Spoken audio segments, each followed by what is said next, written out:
자, 우리 시대의 위기는 기초들이 흔들리는 것입니다. 그 기초 중에 하나는 가정이라는 기초가 흔들리고 있습니다. 왜 이렇게 많이 흔들리는가? 기준이 무너졌기 때문입니다.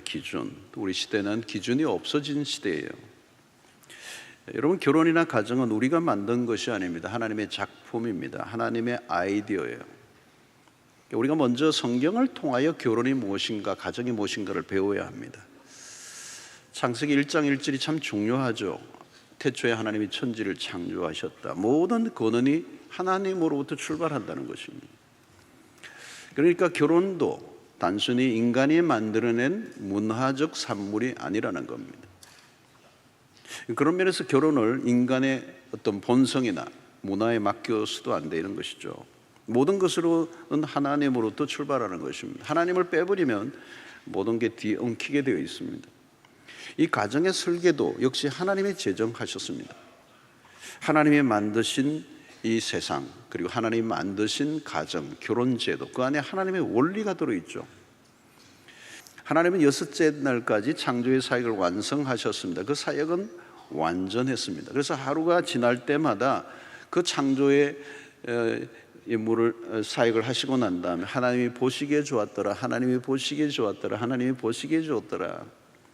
자, 그런데 최초로 하나님이 보시기에 좋지 못한 게 하나 있었습니다. 노굿이 있었습니다. 그게 오늘 18절의 말씀이죠. 여호와 하나님이 이르시되 사람이 혼자 사는 것이 좋지 아니하니 내가 그를 위하여 돕는 배필을 지으리라 하시니라. 사람이 혼자 사는 것이 좋지 아니하니, 하나님이 지으신 아담이 홀로 있는 것이 좋지 않게 보였다는 겁니다. 자, 인간 설계의 기본이 여기에서 나옵니다. 혼자 사는 것이 좋지 않다. 혼자 사는 것이 미화된 세상에서 좀 귀를 기울여야 될 말씀입니다. 결혼에 대한 두려움, 결혼을 꺼리는 문화가 지금 많이 일어나고 있습니다. 또 결혼을 너무 낭만적으로 생각하다가 어려움을 당하는 사람들도 있습니다. 그래서 결혼을 기피하는 현상들. 그럼에도 불구하고 결혼은 우리가 어디에서 출발해야 하냐면 하나님의 창조물이라는 것입니다. 그 말은 결혼의 관계 안에서 우리가 누릴 수 있는 행복과 기쁨을 하나님께서 가정 안에서 보장해 놓으셨다는 겁니다. 다르게 표현하면 결혼 관계 안에서 누리는 기쁨과 행복보다 더 나은 기쁨과 행복을 이 세상에 존재하지 않게 하셨다는 거죠. 요즘 현대인들은 애완 동물들을 많이 키웁니다. 애완견을 통하여 얻는 기쁨과 즐거움이 굉장하죠. 그래서 어떤 부인은 자기 남편보다 훨씬 낫다고 그럽니다. 그 즐거움이 있어요. 그러나 아무리 즐거움을 준다 해도 사람을 대신할 수는 없다는 것입니다. 인간은 하나님의 형상으로 지음받았습니다. 이것은 다른 동물들과 전혀 다른 존재라는 것입니다. 다른 것들과는 진정한 교제가 이루어질 수 없다는 것. 그래서 인간 고독에 대한 하나님의 처방은 여자를 지으셨다는 것. 자, 돕는 배필이라는 이 번역이 조금 우리에게 오해를 가져다 주는 단어처럼 보입니다. 뭔가 보조적 역할, 여자가 남자의 보조적 역할로의 의미로 좀 와닿아요. 돕는 배필. 그러나 그렇지 않습니다. 여기에 돕는다는 단어는 굉장히 스트롱한 단어입니다. 우리의 도움이시니 할 때 하나님이 우리의 도움이시다라고 하죠. 도움이라는 이 단어는 사실 하나님에게 쓰여지는 단어예요. 그런데 이 돕는 배필, 에젤이라는 이 단어를 여성에게 이 단어를 쓴 겁니다. 그러니까 이 에젤이라고 하는 그 아내, 여자의 역할은 남성에게서 절대적이라는 의미가 있는 거예요. 그러니까 아내의 도움 없이는 남자는 불완전한 존재가 될 수밖에 없다. 이런 의미가 있는 거예요. 그러니까 단순히 외로움을 달래주는 정도, 빨래, 아이 길러주는 그 정도가 아니라 남성이 남성으로서의 온전해지려고 하면 이 에젤이 필요하다는 거예요. 여자, 아내가 필요하다는 거예요. 그러니까 이 돕는 역할은 그만큼 굉장히 강력하게 성경은 강조하고 있는 거예요. 그러니까 하나님이 그렇게 설계해 놓았다는 거예요. 그러니까 어떤 면에서 남편도 아내 없이는 불완전한 존재, 아내도 남편이 없이는 불완전한 존재로 설계가 됐다는 거예요. 이게 홀로 완전하지 않다는 인간이. 그래서 여자의 도움이 필요하고 남자의 도움이 필요하다는 거예요. 그래서 이 창조에서 중요한 것은 창세기 1장 27절로 28절에 하나님이 자기 형상 곧 하나님의 형상대로 사람을 창조하시되 남자와 여자를 창조하시고 하나님이 그들에게 복을 주시며 하나님이 그들에게 이르시되 생육하고 번성하며 하여 땅에 충만하라. 땅을 정복하라. 바다의 물고기와 하늘의 새와 땅에 움직이는 모든 생물을 다스리라 하시니라. 자, 다른 생명체와는 구별된다는 거죠. 인간은 하나님의 형상대로 지음받았다는, 이거 엄청난 겁니다. 이것은 하나님과 같은 형상, 하나님의 그 성품과 인격을 인간 안에 불어넣으셨다는 거예요. 자, 그런데 죄로 인하여 이 하나님의 형상이 깨어져 버렸습니다. 그래서 우리가 예수 그리스도를 믿는 것은 하나님의 형상의 회복을 의미합니다. 우리가 하나님 안에서 우리의 진정한 나를 찾아가는 것이죠. 그래서 우리가 하나님의 형상이 회복될 때 남자는 가장 남자다워지고 여자는 가장 여자다워지는, 그 말은 뭘까요? 남편 안에서 하나님의 모습을 찾아볼 수 있어야 되고 아내 속에서 하나님을 찾아볼 수 있어야 된다는 거예요. 그게 하나님의 디자인이에요. 그리고 여기 생육하고 번성하여 땅에 충만하라, 땅을 정복하라, 이 문화 대명령, 타락하기 이전에 주신 명령이죠. 남녀가 함께 만나 가정을 이루어 자손을 낳는 것. 여러분, 여기 생육하고 번성하는 것, 그것이 그리스도인에게 주신 명령입니다. 하나님은 생명을 존중히 여기시고 그 생명을 일으키시는 분이죠. 그래서 생육하고 번성하고 땅에 충만하라. 여러분, 성경은 자녀가 하나님의 복이라고 말합니다. 여호와의 주신 기업이라고 말합니다. 그의 태의 열매는 상급이라고 말합니다. 이 생명의 가치에 대한 존중심이 성경 안에는 가득 차 있습니다. 오늘 여러분, 하나님의 형상을 따라 지음받은 인간으로서의 존중, 이 여김을 받는 것, 오늘날 그리스도인들이 이 명령에 적극적으로 순종해야 하는 것입니다. 2장 24절을 보면 이러므로 남자가 부모를 떠나 그 아내와 합하여 둘이 한 몸을 이룰지로다 그랬습니다. 여러분, 성경은 한 남자와 한 여자의 결합을 통한 가정을 가르치고 있습니다. 하나님의 인간이 함께 살아가도록 만드셨다는 거죠. 한 남자와 한 여자의 만남. 철저히 성경은 일부일처제입니다. 그런데 세상이 타락하고 이 가속화되면서 생각보다 빨리 가정이 해체가 돼요. 그래서 창세기 4장으로 넘어가면 벌써 세상이 많이 악해져 있습니다.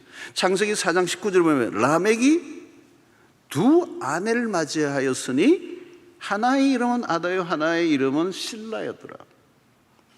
죄는 급속하게 가정을 깨뜨립니다. 죄가 결혼의 치명상을 입혔습니다. 성경은 일부 다처제를 지지하지 않습니다. 그런데 완악해져가는 모습이 창세기 4장에 이미 드러나고 있는 것이죠. 여러분, 성경은 철저히 한 사람의 남자와 한 사람의 여자를 통해서만 진정한 만족과 행복을 얻도록 디자인하셨습니다. 결국 죄는 성적인 혼란을 가져오게 하고 무질서를 가져오게 합니다. 여러분, 동성애를 하나의 문화적 흐름으로 용인되고 있는 세상입니다. 그러나 이런 흐름들은 창조의 질서를 깨뜨린다는 것, 가정의 제도를 파괴할 뿐만 아니라 생육하고 번성하라는 창조의 명령에 반항하는 문화라는 거예요. 그것은 육체의 욕심을 따른 것이요 순리를 벗어난 죄악입니다. 사단이 하는 일은 하나님이 지으신 선한 것들을 왜곡시켜 부정적으로 보게 만든 것입니다. 오늘날 특히 가정에 있어서 그렇습니다. 오늘날 미디어를 통하여 동원하여 부정적으로 몰아가는 거죠. 결혼을 왜 하느냐, 혼자 살아라, 괜히 고생하지 마라, 미친 짓이다. 여러분, 그것은 하나님이 우리에게 들려주시는 음성이 아니라 이 시대가 들려주는, 이 문화가 들려주는 메시지란 말이죠. 그러므로 여러분, 가정이 바로 세워지고자 하면 가정의 원리를 성경 속에서 찾아내야 되고 하나님의 정하신 질서 안에 있어야 한다는 거죠. 그것은 뭐냐? 남자의 위치와 여자의 위치를 바로 확인하는 것입니다. 본문을 통해서 보면 남자를 위하여 여자를 지었다고 말합니다. 그리고 남자에게서 여자를 만들었다. 이것은 서로의 우열을 가리는 말이 아니라 다르게 지으셨다는 것을 성경은 말씀하고 있습니다. 에베소서에서는 부부관계를 그리스도와 교회의 관계로 소개합니다. 아내에게 복종을 요구하고 남편에게는 사랑을 요구하고 있습니다. 남편과 아내의 역할을 분명히 이해할 때 혼란이 없어요. 남편에게 복종하라는 말은 그의 권위를 인정하라는 말입니다. 요즘 남자들이 기가 많이 주고 있습니다. 남성 부재의 시대를 살고 있습니다. 남성 고유의 기능이 사라져버렸습니다. 역할에 문제가 생겼습니다. 역할에 혼란이 찾아온 것입니다. 여러분, 요즘 가정에 어려움을 겪는 요인은 여기에 있습니다. 부부의 역할에 문제가 생기면 자녀 교육에도 영향을 미칩니다. 아버지는 아버지로, 어머니는 어머니로의 역할을 해야 된다는 거예요. 이 성역할의 혼란은 자녀에게로 그대로 넘어갑니다. 그러므로 가정 안에서 남성이 리더십을 발휘해야 되고 이 일을 위해 여성이 도와줘야 합니다. 여성의 도움 없이는 남성이 리더십을 발휘하기가 어렵습니다.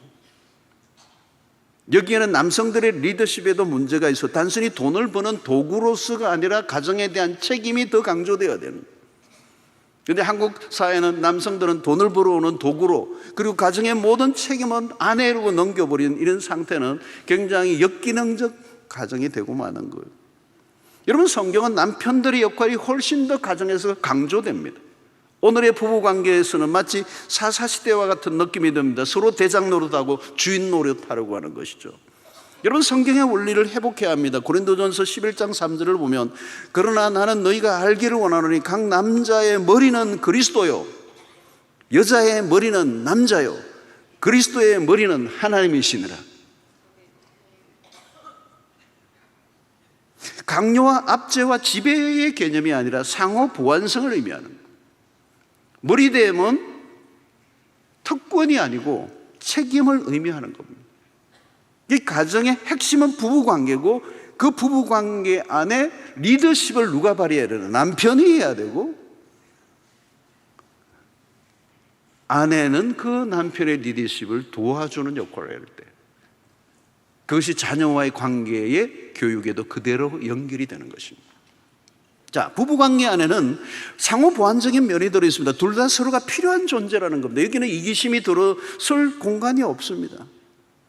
만약에 도움을 받지 않겠다거나 도움을 주지 않겠다고 주장하면 함께 불행해지는 거, 한 사람만 불행해지는 법이 없습니다. 결혼한 이후부터는 함께라는 거죠. 그래서 서로를 소유하려고 해서는 안 돼요.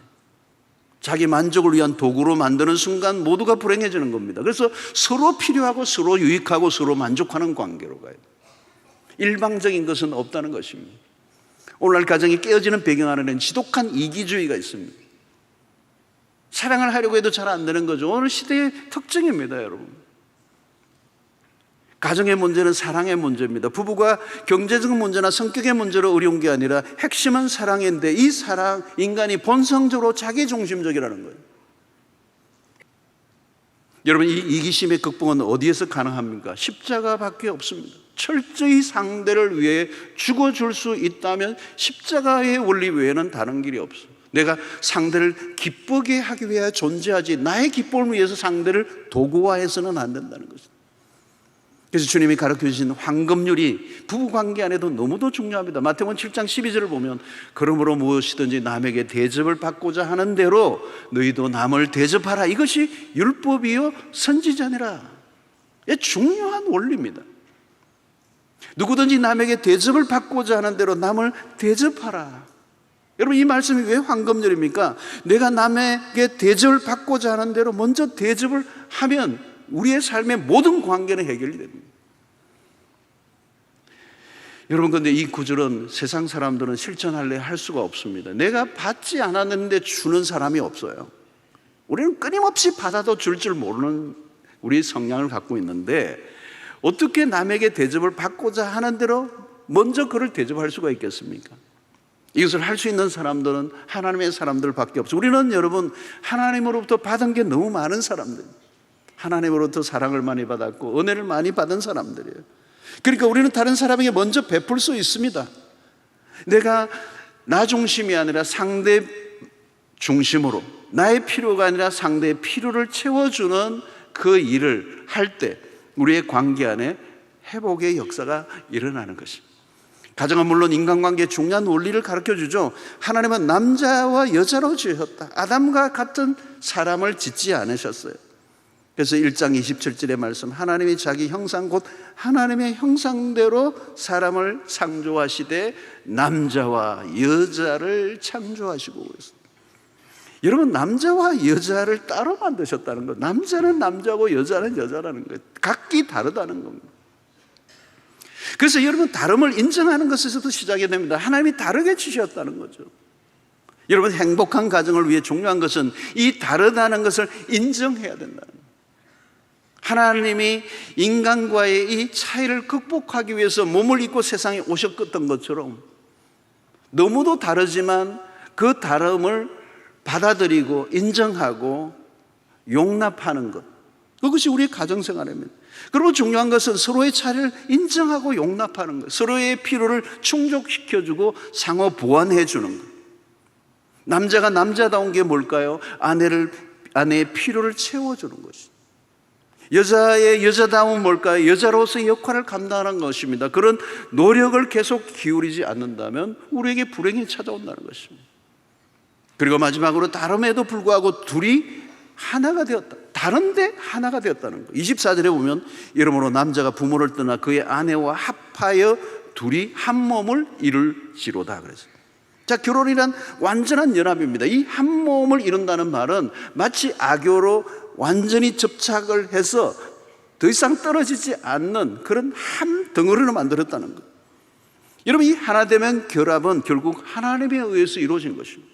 인류 최초의 중매는 하나님이 하셨습니다. 22절을 보면 여호와 하나님이 아담에게서 취하신 그 갈빗대로 여자를 만드시고 그를 아담에게로 이끌어오시니, 하나님이 결혼을 주도하셨다는 거예요. 신적 개입입니다.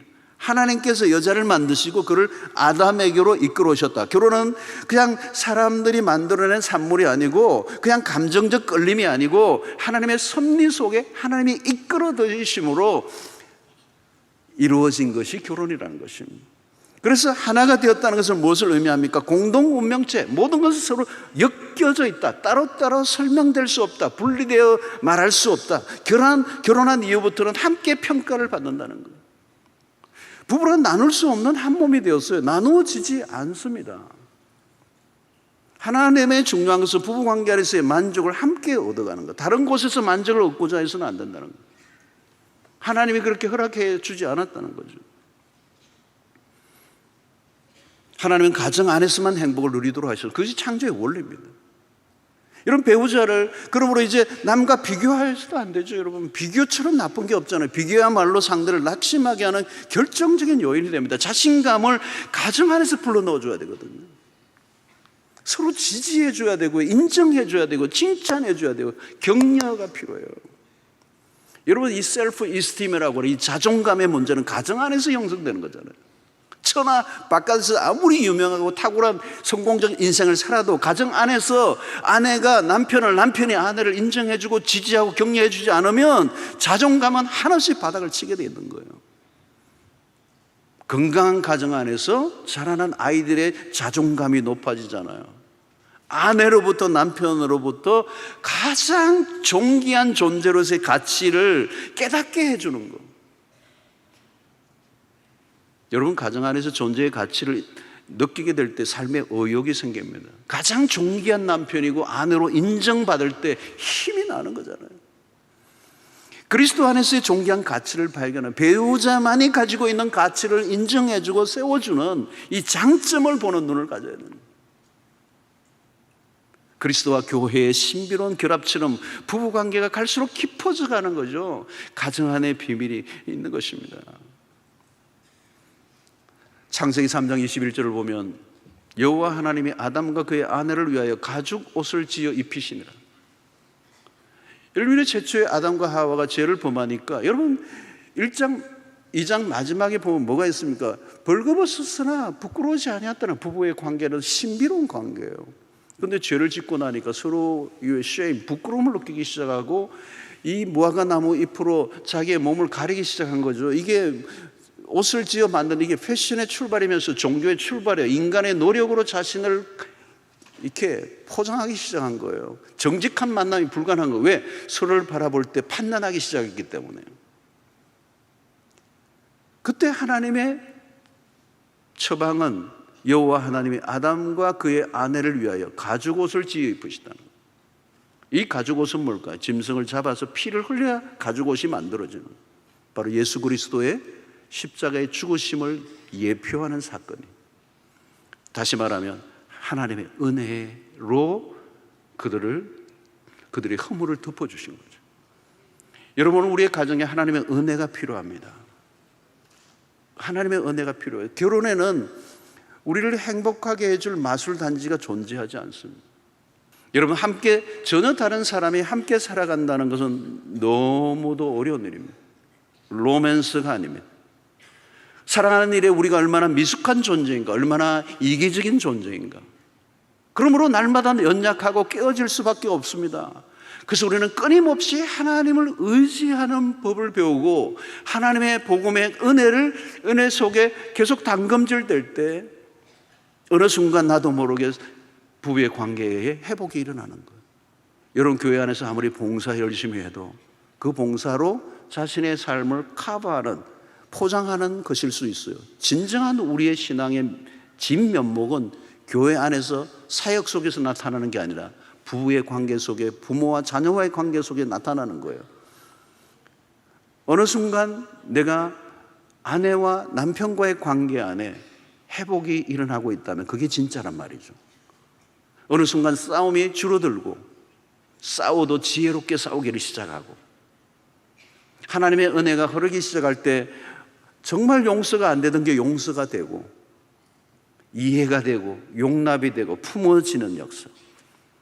그래서 가정 안에 복음이 살아있으면 그 복음의 힘이 우리를 회복시킬 때 우리의 관계에 변화가 일어나게 되는 것입니다. 그러지 않으면 여러분 그냥 싫은 거예요. 도망치고 싶은 거예요. 그 가정의 어려움을 도피로 해서 다른 형태로 교회 안에서 봉사하고 헌신하는 것으로 나타날 수도 있어요. 그래서 겉보기에는 굉장히 멋있어 보이는지 모르지만 가정은 무너져 있는 일들이 얼마나 많이 있는지 모릅니다. 그러나 하나님은 여러분 우리의 모든 것들의 중심은 우리의 부부 관계 안에서 하나님의 백성으로서 빚어져 가고 성숙해져 가고 변화를 경험해 가야 하는 것입니다. 부부가 사랑하며 자녀를 키우는 일들을 통해서 우리가 온전한 신자로 자라가게 되고요, 남편으로 아내로 부모와 자녀로 살아가는 것, 그 안에서 각자의 책임을 다하는 것을 통하여 하나님께서 우리를 통하여 하나님의 나라를 이루어 가시는 것입니다. 그리고 이 가정의 모든 핵심의 중심에는 언제나 부부가 있다는 거예요. 부부가 있다는 거. 이 부부예요. 이 프라이어리티를 놓치지 말라는 거예요, 여러분. 오늘 우리는 자녀 교육 염려하지 마세요, 여러분. 부부가 온전히 그리스도 안에서 하나 되는 거예요. 부부의 하나됨을 위해서 모든 에너지를 다 쏟아야 돼요.